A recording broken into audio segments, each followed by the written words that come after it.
Hello, everyone, and welcome to World Backup Day. My name is William Bell, Executive Vice President of Products, and today we've got a really exciting presentation. We're going to talk all about proactive data protection. I'm joined by Michael Deemer, Inside Systems Engineer at Veeam, and Carl Camilleri, Cloud Services Product Manager at Phoenix.Net. Thanks, guys, for joining. Thanks for having me, William. Thank you, William. So we're going to jump right into it, everybody. Let's see if I can get my slides to advance here. There we go. So we're going to kick everything off with a poll question. It really helps us kind of get a key understanding of the audience and kind of where their minds are at for the thing. So I'm going to launch this up here and see if we can get, good solid response. All right. I kind of expect ransomware attack to kind of really lead this, but I do feel like human error is probably still more likely. A lot of people, natural disasters, they're thinking about it every day or you're not.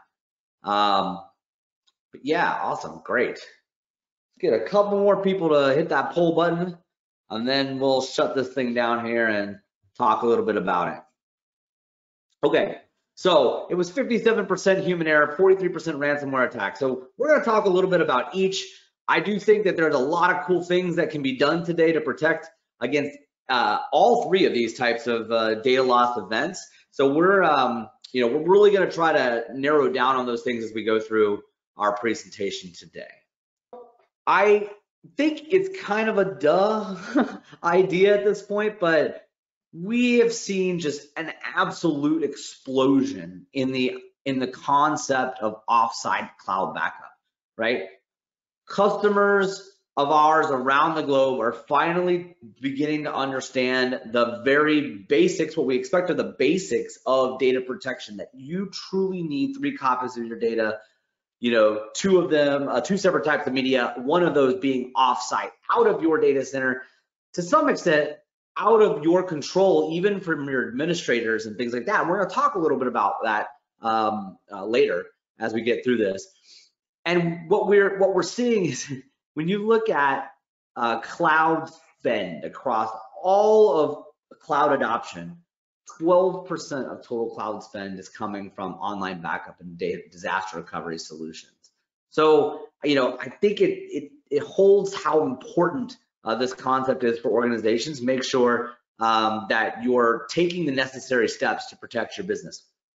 When we look at the way that people begin to take these steps in getting that online backup and recovery capability, a lot of people are turning to managed service providers. They're trying to figure out, how can we leverage either an existing MSP relationship or a new MSP relationship or a cloud infrastructure vendor to accomplish these tasks versus building everything themselves, or versus going to the public cloud where your recovery options can be quite limited. And I think that's one of the things that we tend to talk to our customers a lot about around backup to one of the public cloud vendors or to a storage only vendor.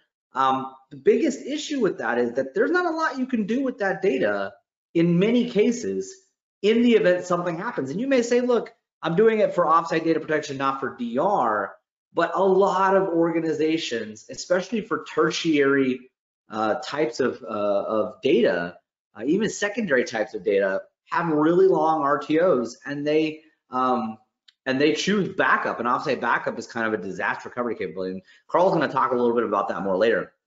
And we see 84% of organizations are already using cloud storage in some capacity, and or doing backups to the cloud.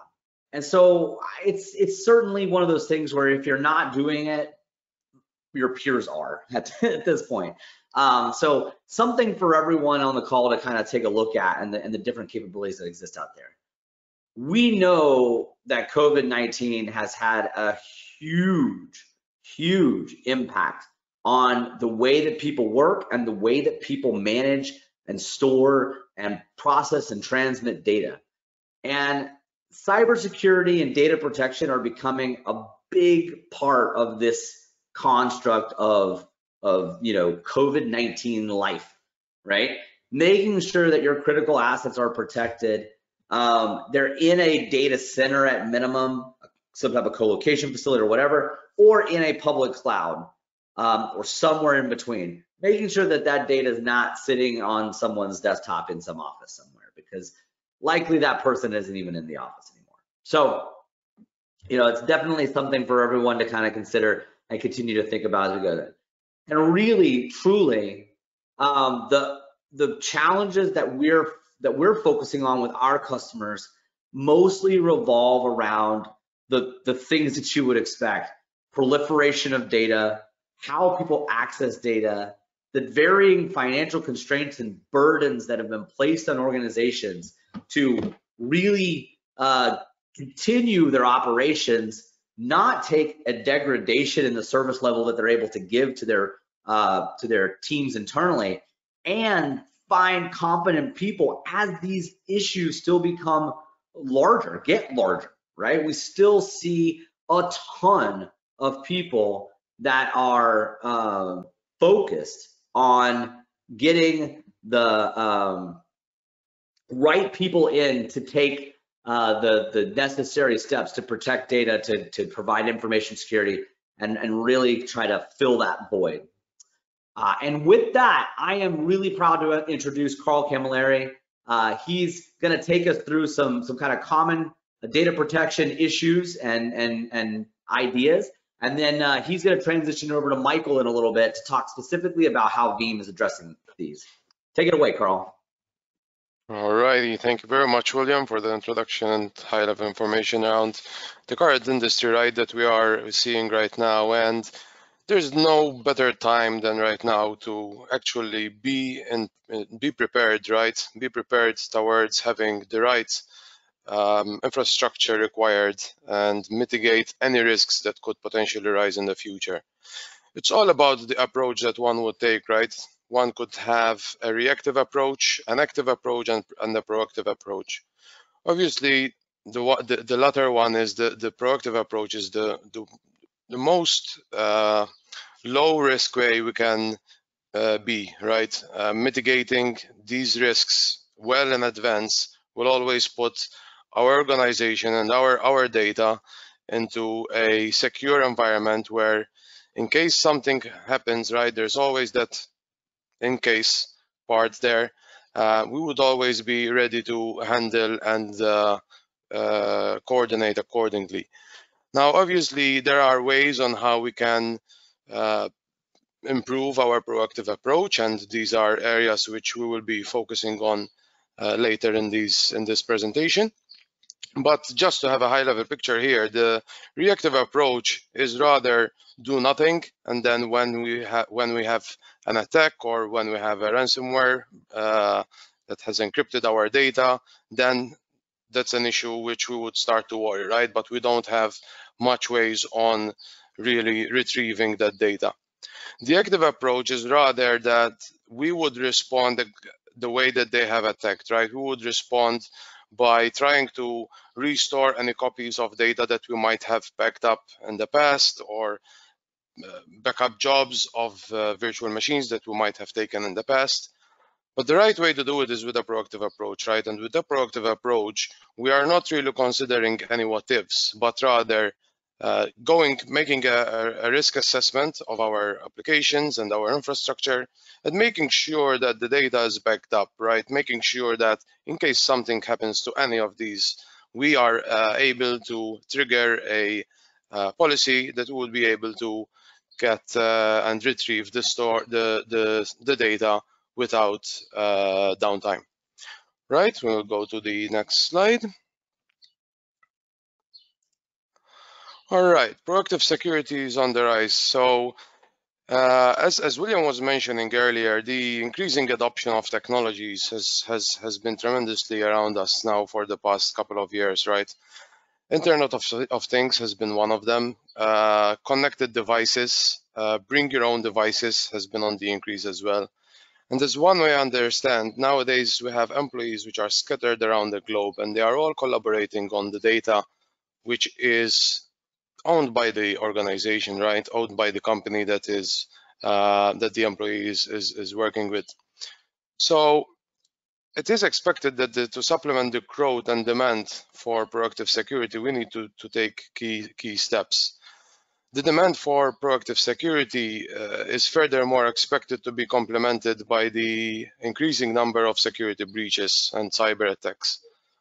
And in addition, this increases the penetration of cloud technology that will boost the demand for proactive security, right? So this is why we're here today, because we want to make sure that we raise awareness around these issues, and we make sure that we are relaying this information well in advance. And we don't want to bring up any past issues or cases which we've seen in the past of data loss and organizations going out of business, but we want to actually see the positive side of how we want to make sure that we are in the best possible position, that once this goes sideways, we would be able to take the necessary actions in retrieving and making sure that the data retrieval is as low impact as possible. So we've got a number of companies that we're seeing mostly from this study that we've gained of employees in North America and Europe who are emphasizing that proactive security measures must be taken, right? We must make sure that we are detecting breaches and we are making sure that the reactive activities are being considered. One may also see that certain organizations are having also their employees pushing for this, right? Everyone, as you can understand, is now working from home, or most of us are. So the way to make sure that our data that we're generating from home is secured is also something which everyone should consider. Now, in terms of proactive security, there are a couple of areas, right? There are the strengths, the weaknesses, the opportunities, and the threats. In terms of the strength, we find that organizations get strength by looking at the increase in the sophistication and the attack techniques, right, that we're seeing with ransomware, for example, nowadays. It's also affecting SaaS applications, right? There's also an area where the rising need to manage stringent regulations and compliance also make us push for more being proactive to data security. In terms of weakness, there seems to be budgetary constraints to deploy proactive cybersecurity solutions, right? And although that the right data protection or data management solutions that there are available today, there is different kinds of budgets, right, that fit each and every organization. But what we can surely say is that there is a solution that fits every pocket, right? There's the opportunity part, which is basically organizations which take opportunity of cloud-based services and global organizations to manage their data protection.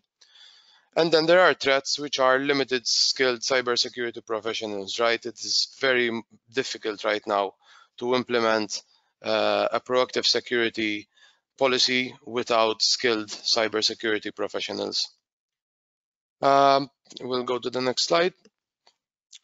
So what are some ways that we can differentiate the reactive versus the proactive measures, right? Reactive measures are relying basically on the firewalls that are available as part of our perimeter, relying on the antivirus and anti-malware software that are preventing any communication of data that is that has an element of risk. The password protections, which is something which we are also it is also considered as a reactive measure. Spam filters and ad blockers. So these are quite self-explanatory, right? But these are areas which we are kind of okay. We have secured our area, but let's make sure that nothing passes through these measures. But what if it actually what if a ransomware attack passes through these measures, right?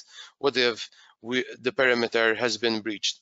And that is why we also need to implement proactive measures. So we're not saying that the reactive measures shouldn't be there, but we should have also the proactive measures in place.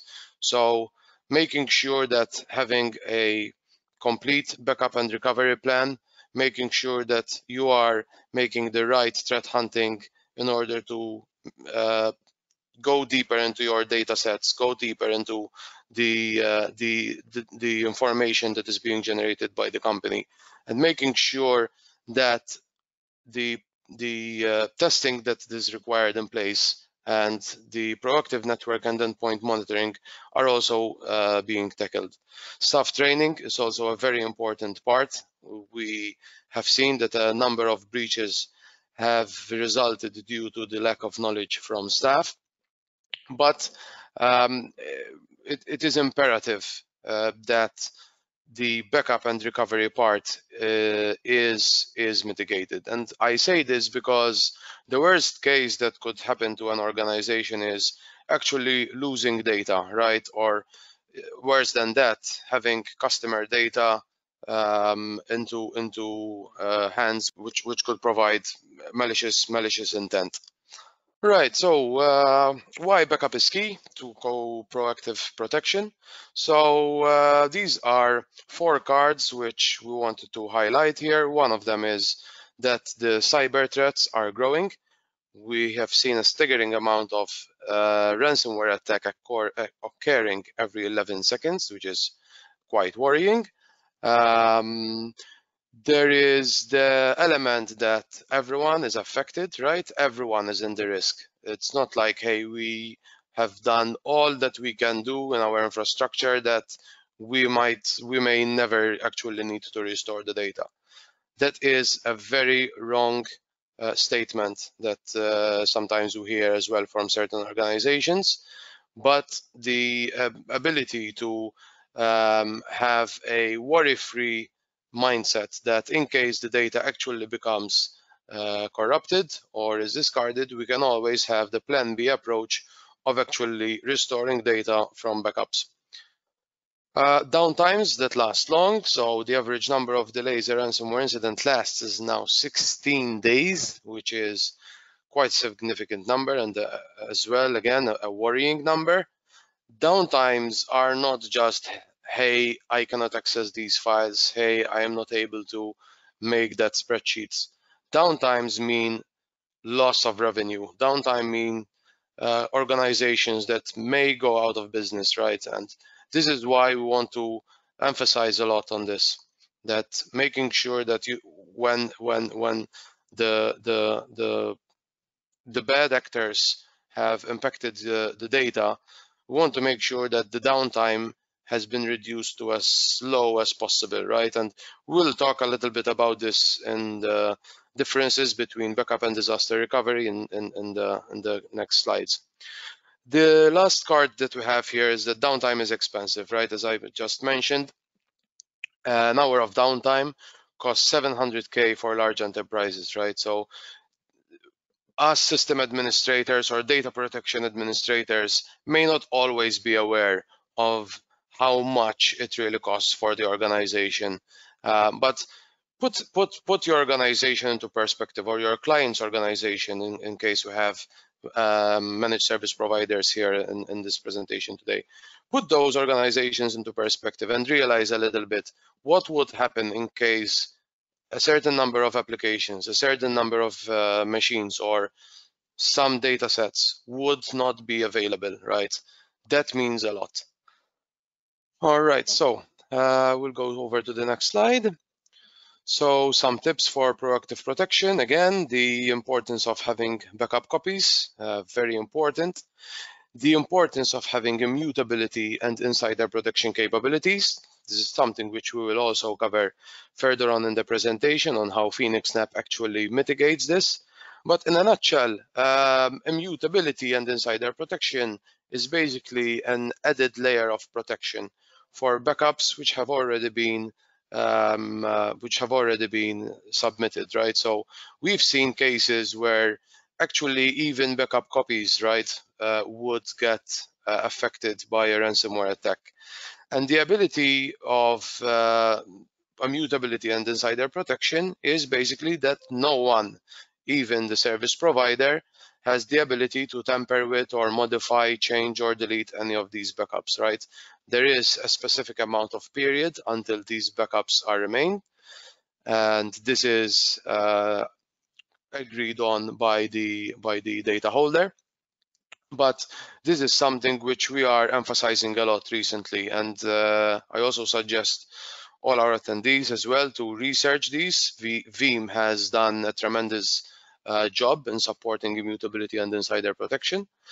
Immutability also brings with it the ability of storing backup data on object storage, right? So we not only have the protection of not tampering with backup data, but we also can leverage the low cost benefits of object storage. Ensuring operating systems and applications are current, right? This is something which obviously it's easy to say, but it's for system administrators it's a bit difficult, right? To make sure that they are always abreast with the latest versions. But as one can understand, there are these security bodies that are issuing day-to-day alerts about certain products that have been made vulnerable or have some kind of a degradation in their service. And that is why we need to make sure that we always patch up our applications and make sure that they are approved by the vendors. Suspicious emails, links, and attachments. I believe a lot in staff training about this. This is something which is not to be done once and forgotten. This is something which needs to be active in corporate environments. We've seen also some tools on how organizations can identify their staff, right, in terms of their knowledge. Antivirus and anti-malware and anti-ransom software. Antivirus has always been, and this still is, one important factor in protecting your data. Considering the deployed integrated cyber protection solutions, basically we, as much as possible, the ones that we mentioned earlier, protecting our perimeters, right? Making sure that we are cyber protected from cyber attacks, and be wary of allowing employees to use personal devices, right? There are a good number of solutions that organizations can leverage here. A few of them that come to my top of my mind right now: blocking of USB ports, making sure that any third-party cloud providers such as Google Drive or Dropbox have been deactivated. And this is not only for malicious intent to stealing data, right? It is also for the fact that employees may download certain personal data from these cloud vendors, and with it, we may find, hopefully not, obviously, but sometimes we've also seen ransomware traces within. Right, so we'll go to the next slide, please. All right, so backup versus disaster recovery. So this is something which we wanted to highlight a little bit here. So these are solutions for every business, right? These are solutions that help us mitigate the risk. On one side, we have backup. On the other side, we have disaster recovery. It's mostly around how much downtime is an organization willing to commit, right? There's an important distinction between backup and disaster recovery. Backup is actually processing an extra copy or multiple copies of your data, right? We back up the data to protect it. We might need to restore backup data if we encounter an accidental deletion or a database corruption, or even maybe with a software upgrade. So these are the ways that we can retrieve back or go back in time through backup copies. Now, it is important to have a backup solution in place because backups are generally not only a way for organizations to restore back certain data, but they can also be used for regulatory requirements, right, or compliance requirements. We know that certain data needs to be kept for some time in different jurisdictions, but the main difference that we want to highlight here is that backup is the solution that organizations need to get their heads around, making sure that they have backup copies, and the backup copies are taken at preset predefinitions of time, right? The reason we differentiate backup from disaster recovery is mostly around being able to restore back as quick as possible. Although backup is the one would be able to restore backup copy jobs, this typically takes a lot of time for us to restore from backup copy jobs. The ability to also make granular recovery of certain files from backups, and the ability to organizations who define certain RTO and RPO times, this is actually a factor to decide between having just backups or backups with disaster recovery. It's never either or, right? It's never either backups or disaster recovery. Backup is the essential. Backup is the most important aspect of making sure that your data is protected. But on the other hand, the disaster recovery is also very important, right? Disaster recovery provides business continuity, and business continuity is protected by the having another site which could be able to spin up the resources that have been affected at the primary site, right? The accessibility of the data, it's also something which is concerns a lot of organizations and their customers as well. So the ability for us to have disaster recovery coupled by backup is actually the time we want to make sure that we are back online and we are back in business. As I mentioned before, the time which organizations are being affected and have a downtime possibility to their environment, this is all a huge risk, right? This is all loss of revenue, and mitigating potential future risks with backup and disaster recovery is something which we suggest to our partners. Also, between compliance and trying to remain offline for a downtime without losing or at least being limited in data, we want to emphasize that a disaster recovery plan is also something which organizations should consider. And nowadays, and so this is something which we'll mention further on, for organizations that are already using cloud backup and technologies supported by Veeam, we can also see that there is a very, very low impact on implementing a disaster recovery plan, right? These technologies are readily available out of the box for Veeam backup and replication.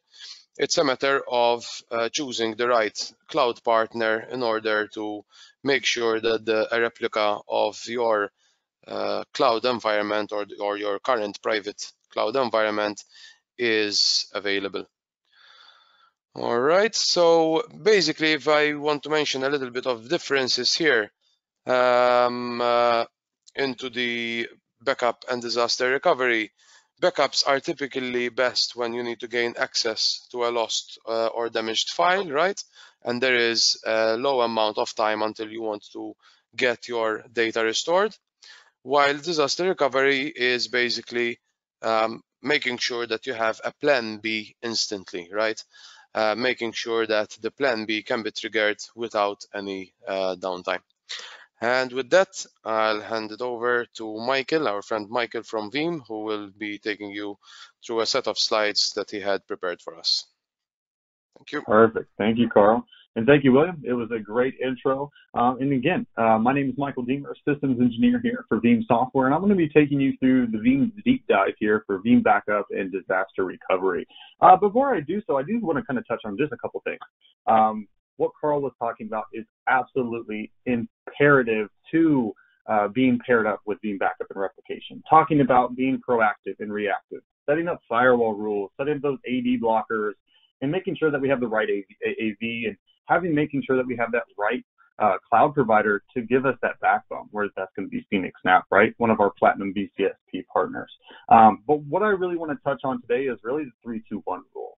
Some of you guys may go, oh, I already know 3-2-1, and that's no big deal. But some of you guys might not. So I kind of want to go over it at a very high level here. So we have 3 different copies of data. In this particular case, on the left-hand side, those are 3 active full copies, EBK. Now, in the middle, we have 2 different types of media.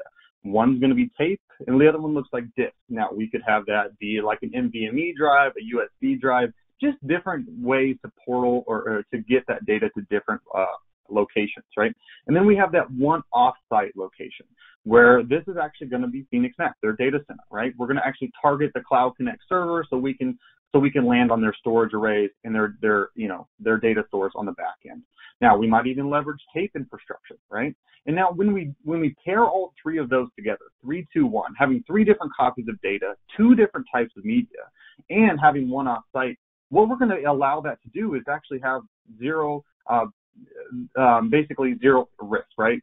And what I mean by that is we're going to have Veeam backup and replication, which is called Data Lab, actually checking and validating with an automated test, making sure those backups are validated and ready to go off to the corresponding targets. So again, very, very important and very, very imperative to the overall goal here. Now, let's actually kind of talk about what happens when ransomware hits, right? This is a very crazy thing, and a lot of you may have experienced it, or you may have seen it or heard of it, right? Or maybe even went through those traumatic times. I know this slide's a little busy, but I'm going to break it down from the left-hand side to the right-hand side, okay? All right, so left-hand side, you're going to see that little orange square. That's going to be your hypervisor, whether that's VMware, Hyper-V, or Nutanix. Really doesn't matter there. Now, below that, we have some storage snapshots. Now, it doesn't really matter what we're using. We could use a crazy amount of different things, from anything from HPE, Nimble, NetApp, Dell EMC, and that could be all the different types of landing zones. We could also use tape, and we can also use a backup target or secure backup target, right? So let's just pretend we're going at it, and right here in the middle, you're going to have your Veeam backup and replication server. Now, as you see, though, over the hypervisor, you see that they're all locked. What that basically means is ransomware has hit it, right? Now, those VMs might be data stores, or they might be databases, applications, files, or just regular data, right, that everybody uses on a daily basis. Now, what is going to happen as soon as you get hit with ransomware? You're going to see that little key. That little key basically means, hey, the bad guys or those malicious actors or maybe even insiders, they want money. And how do they get their money? And what's the form of money that they usually want? Most of the time, especially anymore, it's all type of e-currency, something that's, Bitcoin, Ethereum, something that, is in that particular side of the world, right? And now, how do we know that we have a good copy of that data? And that's really going to become an imperative. And this actually comes back to that 3-2-1 rule, where we're going to use that sandbox or that data lab to really test and validate that these backups are good. Now, what you see at the bottom here, we're taking nightly backups, right? So we're taking hourly backups, of snaps, right? From 8 a.m. all the way to 5. So we're having hourly backups, so it's every hour. And then what are we going to do when we need to know if we have a good copy of that data? Because really what this slide is indicating that we got hit with ransomware. We can't go back to, our HPE backup target, the normal backup target that we land on. We need to now test it and verify it. The very first thing we're going to need to do is find the last known copy of that data, right? And what we're going to do is we're going to actually put that in the on-demand sandbox and actually test and verify it to really make sure that it's validated and it has no corruption or EXEs or ransom toolkits or malicious Trojan actors inside of there, right? Really making sure that that's good. And once we have that, we can actually restore. Now, again, this is how we can do that from when ransomware hits, and we're making sure that we have a new copy. If we can actually go to the next slide here, I'm going to show you how we can do it from storage snapshots. And on the storage snapshot side, as you see here on the top, right? On the top, we're saying it's unprotected. That's doing like a normally night backup. So you're doing every one at 8 p.m. every night. But let's just say you're doing that every night, but you're missing and something happens at 1 o'clock or 2 o'clock in the afternoon. You're going to be missing some of that data, right? But unlike if you did it from the storage snapshot side, that's not going to be the same issue. Due to the fact that we have hourly snapshots, we can just roll back to the hour prior and do that. As you see here, we're just a lot more protected when we take those snaps on an hourly basis. Now, you may be asking yourself, well, that's all fine and dandy. What happens when I need to restore it? What does it look like? How does Veeam do that? Veeam actually does that through Explorers. So those Explorers could be for Microsoft Exchange, Active Directory, SQL Server, SharePoint, or Oracle. We have a bunch more as well, but those are really our top that really drive it home. And it doesn't matter if you're just going in there to explore Exchange per se, right? And you just need to go in there and just restore one particular granular item. Maybe it's just a piece of mail, right? Maybe from 2 weeks ago. Or maybe you need to go in and restore an entire AD container or an entire AD user. We can restore that as well. We can do very granular restores or full-blown restores. Same thing with SQL. If you want to go back and do a schema table, you want to go back and do anything inside of SQL, we can do that. Same thing with SharePoint and Oracle. Now, moving on here, what we're going to be talking about is actually the backup for restoring the entire VM. Restoring the entire VM is actually going to be on our next slide here, and that's actually going to be showing you a very granular way of how we can do this, right? So again, same type of feel. We still have ransomware going on, as you can see. We see our hypervisor, we see our VMs, whether those VMs are doing databases, application files, or just plain data, right? So unique data sets. Maybe that's like a VDI. That's where that's going to be. And they're still asking for money from you guys, right? Now, we have a whole slew of different options to restore from here. As you can see here, we have a whole bunch of different lines that we can restore from. We can do a granular recovery. We can run or restore from storage snapshots, where that's going to be the HP, Nimble, NetApp, Dell EMC side of the house, kind of like I showed you before. Or we can go off to a tape device, right? Landing off that offline tape device. Because again, we want to make sure it's offline. And the biggest reason for that is because we're still dealing with ransomware. We don't want to do it to an online tape repository. And then all of a sudden, all your other VTLs, or maybe it's a physical tape library, now they get corrupted or exposed to those particular toolkits or ransomware, right? We want to make sure it's offline, right? And then we can also restore it back to a backup target, just your regular backup target. But more importantly, what I always like to restore to, at least in my personal opinion here, is restoring to Cloud Connect. And where does Cloud Connect live? Cloud Connect lives on Phoenix NAP side, right? So that's where their Cloud Connect server is going to live, inside of their data centers. So that way they can actually push it back to you, and you know that they have that key at the end of the day that says, hey, I already pushed them a backup, and they can push it back to me, allowing for me to know that one is tested, validated, and it's all good, and it can come back to my on-site repository. Again, really making sure that we have a whole slew of different ways that we can restore. Very, very granular. Again, this is really making sure that either we're doing the entire virtual machine, right? So if we had an entire virtual machine that we set up in Cloud Connect or a tape device, we can pull it back down. And then we could also get very granular, right? Or just a section that was infected. So if you just had maybe a C drive, D drive that you wanted to test on, or you had a C drive, D drive that you wanted to run some scripts against, really making sure there's nothing left or anything else that was infected in there. You can do that as well. And then really moving on to the next slide here, the last thing I really want to touch on is Veeam 1.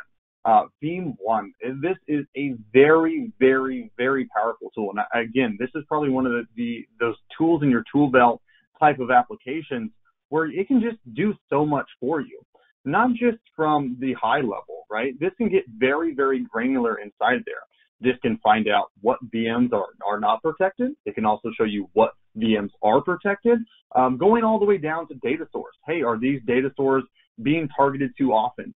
Do they have a lot of latency? Do I have virtual machines that are over-provisioned or under-provisioned? Or some, just kind of trying to keep up with resources while others are sitting stale or stagnant, maybe in another data center with tons of resources, tons of core, RAM, CPU that aren't doing as much, right? So we can move and allot those particular things around. But if you didn't have Veeam 1 to do that, it would be very hard to see, right? And from what you can see here today, we can do all those types of restores.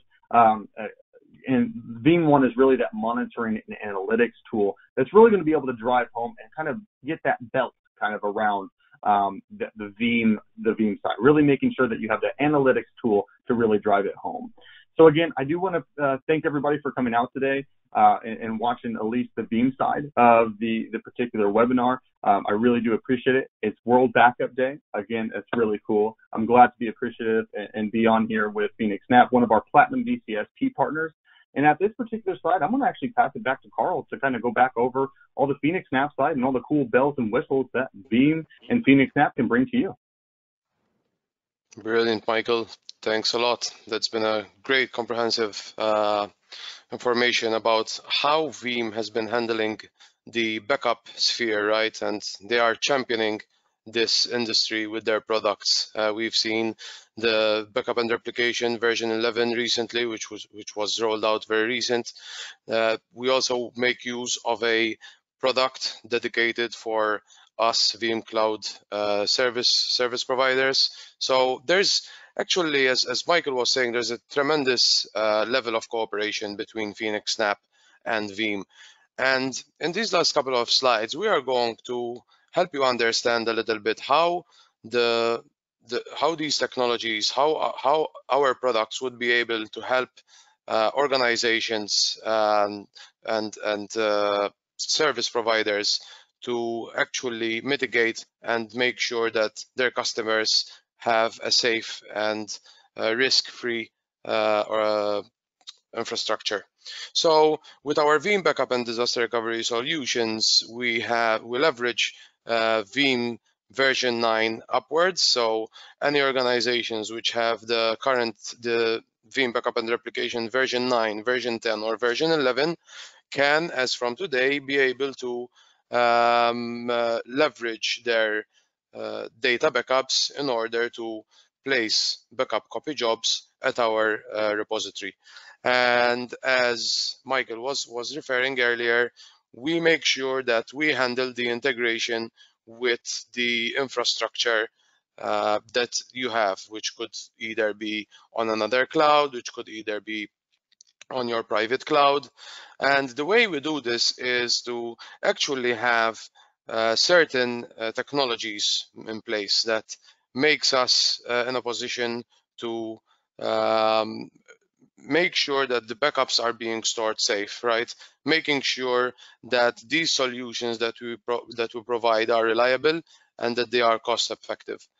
In our solutions, we support both VMware environments and VMware environments and Hyper-V. Immutability and insider protection is something which we are supporting right now as well. We have partnered with an industry-leading provider, Cloudian, in the object storage service here. And for the insider protection part is something which organizations are looking in mitigating any insider malicious threats, right? So any worries that organizations may have with internal system administrators or backup administrators that handle these jobs, these backup copy jobs, can leverage insider protection in order to prevent any malicious intervention to the actual backup copy job data. As part of our solutions, Vmcloud Connect has been one of a big success for us, right, at Phoenix Snap. With the Vmcloud Connect, we are able to leverage a solution that would significantly challenge the issues that businesses are facing nowadays. And this option provides organizations to extend backups to our cloud and for them to be able to restore them instantly without having to invest any much needed time in managing a second backup site. Okay, so we have our teams that may be able to help you not may, actually would be happy to help you manage your data. And the cutting edge technologies that we use with Veeam are always being upgraded to the latest versions. Obviously, for us, this is something which is a little bit of a resource hungry, but we always believed that being abreast with the latest versions is putting us in a lower risk, especially when handling our clients' data. Right, so as we go into the next slide here, we will see the number of Veeam-powered backup and disaster recovery solutions that we have. Data Security Cloud is one of our leading products when it comes to cloud hosting, right? So Data Security Cloud is not necessarily a backup service, right? But it's actually a landing zone for workloads or databases, which has a security first configuration, right? We have done a tremendous investment with a number of partners, mainly Intel, VMware, AlertLogic, and Veeam, to make sure that we have a product which is readily available and in line with any regulatory requirements, which we have provisioned for our customers out of the box, right? So we also here include some backup copy jobs that we. So just to be clear, with our Data Security Cloud, any organizations which host workloads on this product would have part of their data backed up for free, right? So we wanted to make sure that with this product, organizations don't really need to worry about backup being completed. So we make sure that the backups that we create for Data Security Cloud are part and parcel, but obviously one has to understand that at the end of the day, the data owner is the customer. So anything that they manage, any data backup jobs that they manage is up to their disposal. The Vmcloud Connect, as I was mentioning earlier, this is basically the cloud connection that organizations may leverage with us, where basically any backup jobs that they are currently storing locally would be able to be offloaded to our cloud infrastructure, right? So we made sure that our environment can satisfy the requirements of storing backup copy jobs, and this is our Veeam dedicated product, which handles the offload of backup copy jobs from a primary site to our cloud storage. Veeam disaster recovery, this is something which we also discussed earlier. It goes part and parcel with the Veeam backup and replication products that you might be using today.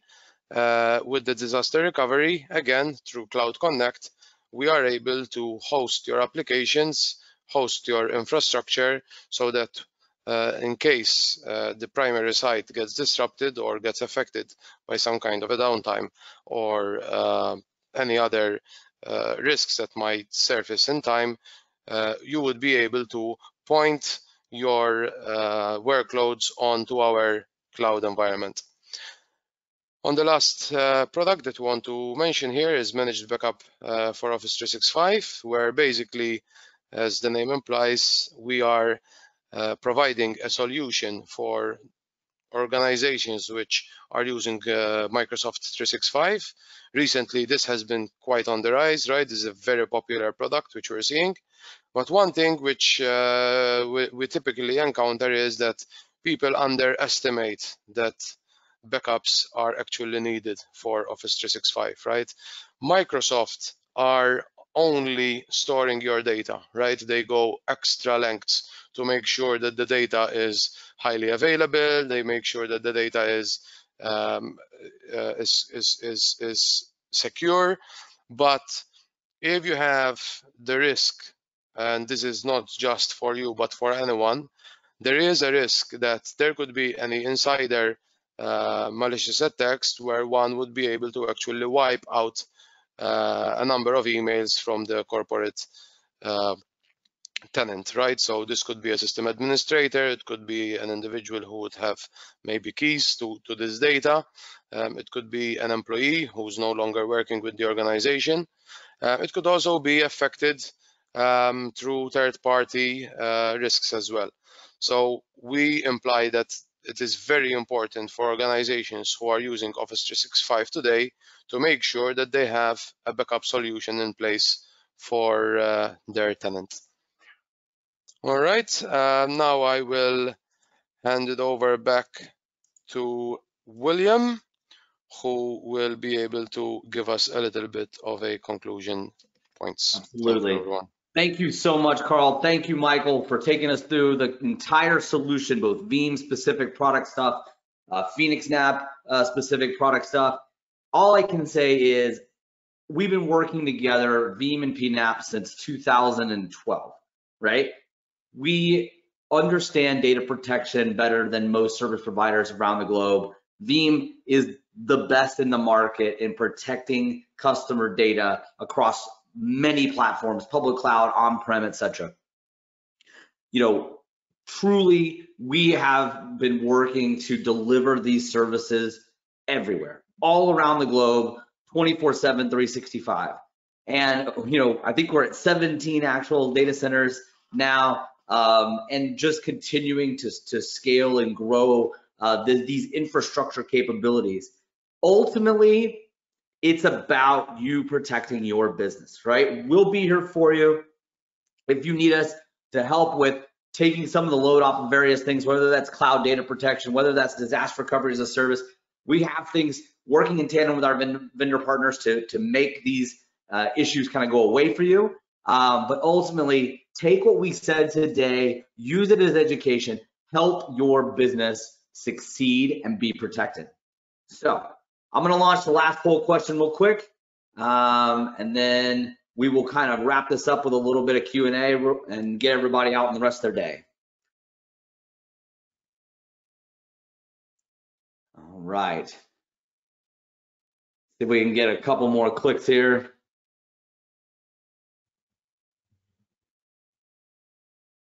Perfect. All right. Thank you, everyone, so much for taking the time. These polls mean a lot to us. They mean a lot to our teams as well. Perfect. All right. Quick Q&A. See if everybody can get the questions that they wanted to get answered. We've already had a few that were kind of thrown in there to begin with, and I will take them as quickly as I can.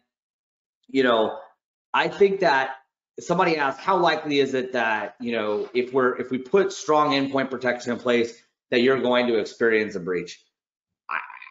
Unfortunately, the reality of the situation is, if you're relying on endpoint protection to keep you from experiencing any type of breach, and particularly the things that most of you are here for, which is to listen about ransomware and the nightmares that can cause, it's probably not enough.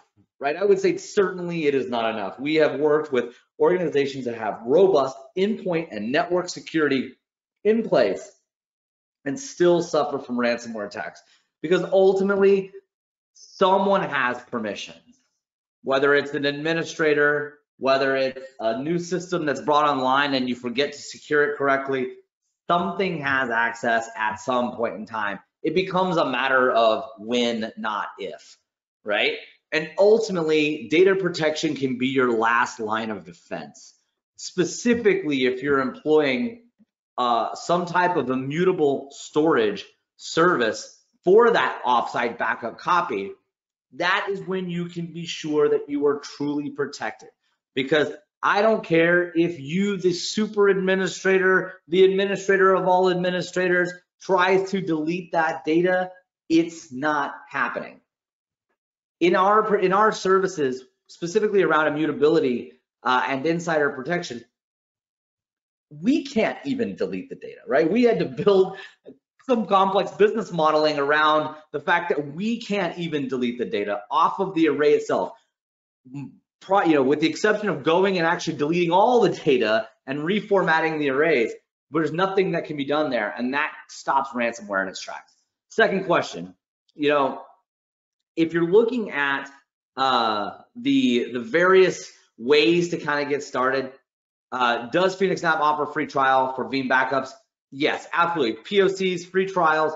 The offsite backup stuff is easy. We have it down to a science. You can just contact us, get a free trial. You can go to my.veeam.com. You can request a one terabyte free from us for a year. And ultimately, there's all kinds of ways to get started. On the disaster recovery side, POCs, on the data security cloud POCs, we're happy to work with you as an organization to kind of do, you know, whatever that is, 15, 30 days, whatever makes sense for your organization to get done.